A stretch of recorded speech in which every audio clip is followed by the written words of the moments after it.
Squad trailer just dropped today. James Gunn. This thing looks insane. So we're going to react to it. Be sure to hit the subscribe button and click the bell. I'm Chris. That's Sid. And let's roll right into it. So what was your initial reaction for this one? My initial reaction was pretty unimpressive. I was like, King Shark, what? Such a random character to add to the Suicide Squad movies. But all in all, it looks good. I'm really hopeful. It looks like it's going to be better than the first one for me, for sure. Oh, yeah, definitely. And that's not hard to do. That's not a high bar to really reach. So James Gunn has taken an interesting approach. It's super rated R. It really earns that rated R, rating. But to me, it felt like a bunch of Deadpools running around, honestly. It has a very Deadpool vibe for me, a lighthearted yet violent kind of outing for these heroes and their villains. It much follows the same premise though from the previous Suicide Squad movie, even to the point of obviously including Viola Davis and some returning cast like Margot Robbie. I think I agree. It does give Deadpool vibes, but only in terms of what they're saying. Like, I don't feel like they'll all be like Deadpool. Like John Cena's character seems like a goody goody. I think he's like Peacemaker or something. Yeah, he is Peacemaker. Yeah, so it's kind of like I don't know. I think overall the movie looks good, but only as far as it's able to connect with DC fans. It's very much in the same vein as 1984 Wonder Woman and Aquaman, with that lighter-hearted feel. Right now, obviously, we know we're in the wake of the Snydercut, and it's kind of split the fan base in a lot of ways. And so it's less about this movie and more about, are people ready for a movie like this from DC? Are they ready to just move on? Because it is drastically different. I agree. It's drastically different from the first one on a lot of levels. It does seem lighter in terms of comedic tone, and even just visually, it looks lighter. I mean, I don't know. I wasn't asking for another Suicide Squad, mostly because the first one was so bad. But I am hopeful that this one will be better. I do think we're going to miss Will Smith in it, and I wonder why he chose to not be in it. Happy Idris is, though. I love Idris Elba. A lot of the cast seems great. I mean, we've got Michael Rooker, who was in Guardians of the Galaxy a lot. You've got a lot of people who are jumping from Marvel and DC, not main characters, but they're recognizable. Yeah, so I mean, obviously, the acting should be good. There's a good all-star cast, but let's get into what's actually happening in this trailer. So obviously, ask us any questions or chat it up with us in the comments down below. But what happens in this is it's following the story it's kind of an origin story. So we're getting, the exploding pills in their brain and things like that, the tracking devices. They're kind of know what the mission is. They don't tell us what the mission is. No, not necessarily. We don't have the details on that, but they're kind of assembling the team and doing that kind of stuff. But also interesting, we had a couple references. Number one, where they were introducing Peter Capaldi's character to the group. They said, if you cough without covering your mouth, you die. So that's obviously a shot at the current times. And then another interesting thing was Starro, the first villain for the Justice League. Really, really interesting. And I wonder if they're testing him to see if they'll bring him into the other Justice League movies.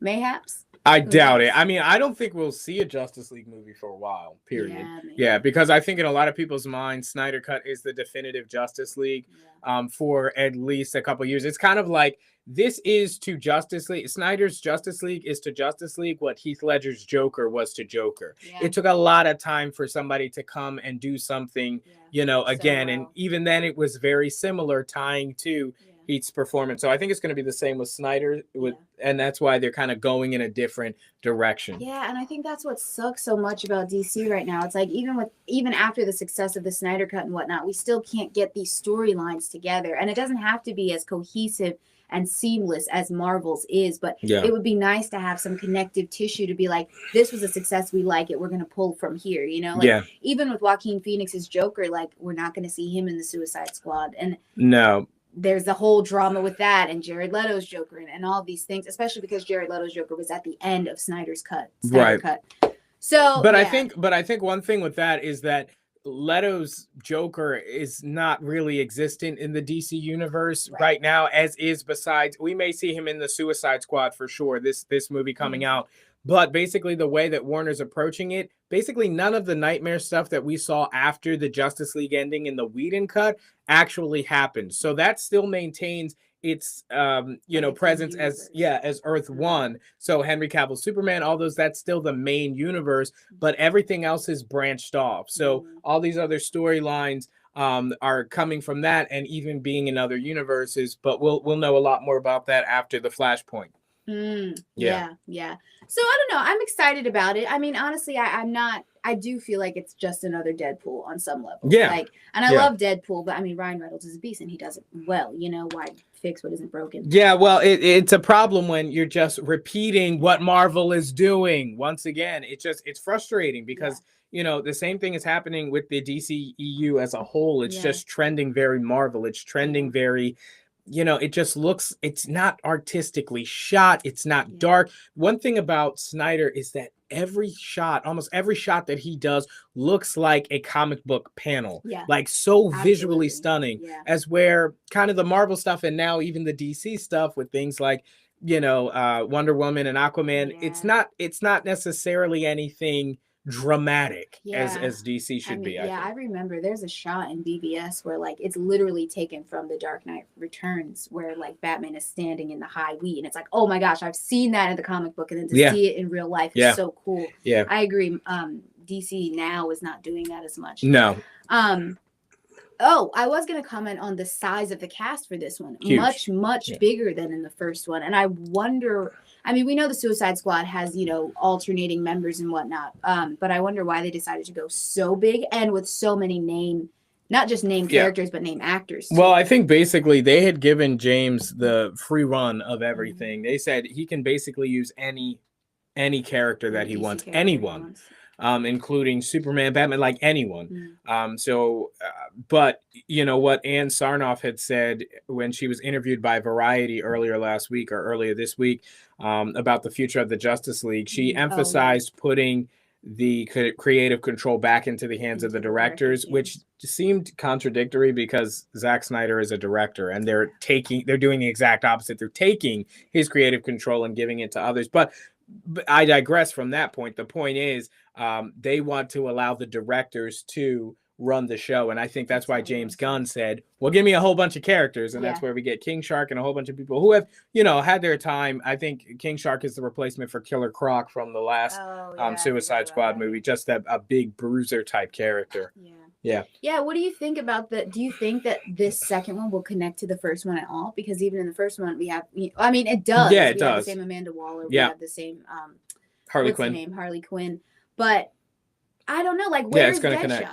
Like, well, Deadshot's not around. Like, he's not there all the time. No. Yeah, so he's not there all the time. And remember, the Suicide Squad is a rotating cast. So some characters will just not be there, or they're not on mission or whatever. But for the reason we're not seeing Deadshot, they're probably going to say something like he's working in Gotham. Remember, the last time we saw him was when was in no, that was Suicide Squad.